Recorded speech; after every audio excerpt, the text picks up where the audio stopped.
Police അവിടെ ലാത്തി പ്രയോഗിക്കുന്നുണ്ട്. നമുക്ക് ആ ദൃശ്യങ്ങളിൽ ശബ്ദവും കേൾക്കാം. മനുഷ്യന്റെ ശരീരത്തിൽ ലാത്തി വന്ന് വീണാൽ ഉണ്ടാവുന്ന ശബ്ദം നമുക്ക് ആ ദൃശ്യങ്ങളിൽ കേൾക്കാം. പോലീസ് ലാത്തി പ്രയോഗിച്ചു. ഒരു പാർലമെന്റ് അംഗമാണ്. പാർലമെന്റ് അംഗം അത്തരുണത്തിലൊരു സംഘർഷ സാഹചര്യത്തിൽ നിൽക്കുമ്പോൾ അങ്ങനെയുള്ളൊരു ലാത്തി ചാർജ് ഒഴിവാക്കണമായിരുന്നു ഒന്നാമത്തെ കാര്യം. പോലീസിന് സ്വാഭാവികമായിട്ടും ഈ രണ്ട് കൂട്ടരുടെ ഇടയിൽ നിൽക്കണം, അല്ലെങ്കിൽ സംഘർഷം ലഘൂകരിക്കണം എന്നുള്ള കാര്യത്തിൽ യാതൊരു സംശയവുമില്ല. പക്ഷേ ആ ദൃശ്യങ്ങളിൽ നിന്ന് വ്യക്തമാവുന്നത് മുഖത്ത് അടി കൊണ്ടിട്ടുണ്ട് എന്നാണ്. അപ്പോൾ മുഖത്ത് അടികൊള്ളുന്ന വിധത്തിലുള്ള ഒരു പോലീസ് ആക്ഷൻ അവിടെ ഉണ്ടായിട്ടുണ്ട് എന്നുള്ളത് വ്യക്തമാണ്. പിന്നെ അത് പോലീസ് നിഷേധിച്ചു എന്ന് മാത്രമല്ല, ഭരണകക്ഷി നേതാക്കൾ വരെ, സാധാരണ സൈബർ അണികളല്ല, ഭരണകക്ഷി നേതാക്കൾ വരെ, മന്ത്രിമാർ വരെ ഇതൊരു നാടകമാണ്, ഡ്രാമയാണ്, ഷോ ആണ് എന്ന് വരുത്തി തീർക്കാൻ ശ്രമിച്ചു. മഷിക്കുപ്പിയുടെ പടങ്ങൾ പലരും പോസ്റ്റ് ചെയ്തു.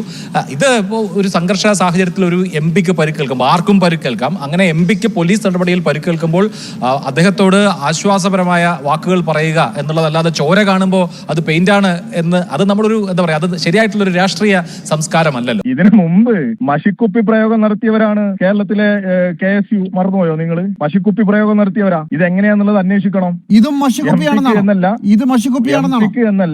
എം പിക്ക് എന്നല്ല ആർക്കും പരിക്ക് പറ്റരുത്.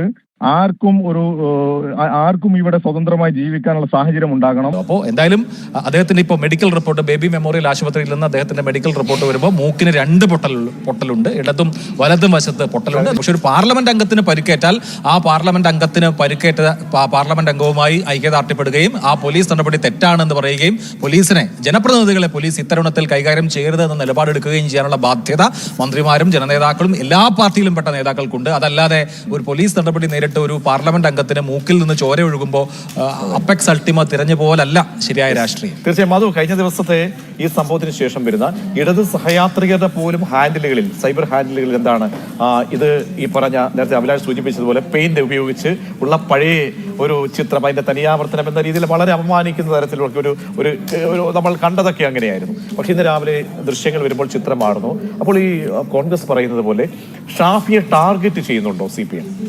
ഇപ്പോൾ അഭിലാഷ് പറഞ്ഞതുപോലെ മനുഷ്യന്റെ ശരീരത്തിൽ ലാത്തി വീഴുമ്പോൾ ഉണ്ടാകുന്ന ഒരു ശബ്ദം നമ്മൾ ഇതിനു മുമ്പും കേട്ടിട്ടുണ്ട്. രക്ഷാപ്രവർത്തനം നടക്കുന്ന സമയത്ത് ആലപ്പുഴയിലടക്കം മുഖ്യമന്ത്രിയുടെ ഗൺമാന്മാർ ഇറങ്ങി ലാത്തി വീശുമ്പോഴും അത് സത്യം പറഞ്ഞ ജനാധിപത്യത്തിൽ വിശ്വസിക്കുന്ന മനുഷ്യന്റെ സ്വന്തം ശരീരത്തിൽ വീഴുന്നത് പോലെ പൊള്ളും. ആ ദൃശ്യങ്ങൾ ആ ദൃശ്യങ്ങൾ കണ്ടു കിട്ടിയിട്ടില്ലാത്ത ഒരേ ഒരു വിഭാഗം മനുഷ്യരെ ഇവിടെയുള്ളൂ, അത് കേരള പോലീസാണ്. ആ ദൃശ്യങ്ങൾ കിട്ടിയിട്ടില്ല എന്നവർ കോടതിയിൽ പോയി പറഞ്ഞു. ഷാഫിയുടെ ഷോയാണ്, ഷോഫിക്കയാണ്.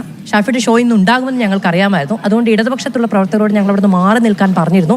തുടങ്ങിയ കാര്യങ്ങളൊക്കെ ഈ പറയുന്ന ഇടങ്ങളിൽ പറയുന്നുണ്ട്. അവനവന്റെ സമരത്തിന് തല്ലുകൊള്ളുന്നത് വിപ്ലവകരമായ മാതൃകയാകുകയും മറ്റുള്ളവരുടെ മഷിക്കുപ്പിയാവുകയും ചെയ്യുന്നത് ഇരട്ടത്താപ്പാണ്. ഇപ്പൊ ശരിയാണ്, തല്ലുകൊണ്ടു എന്ന് പറയുന്നത് ശരിയാണ്. പക്ഷെ അതിന്റെ രാഷ്ട്രീയം വലിയ ഷാഫിക്ക് തന്നെയാണ് ഉണ്ടാവുക എന്നുള്ളതിൽ സംശയമൊന്നുമില്ല.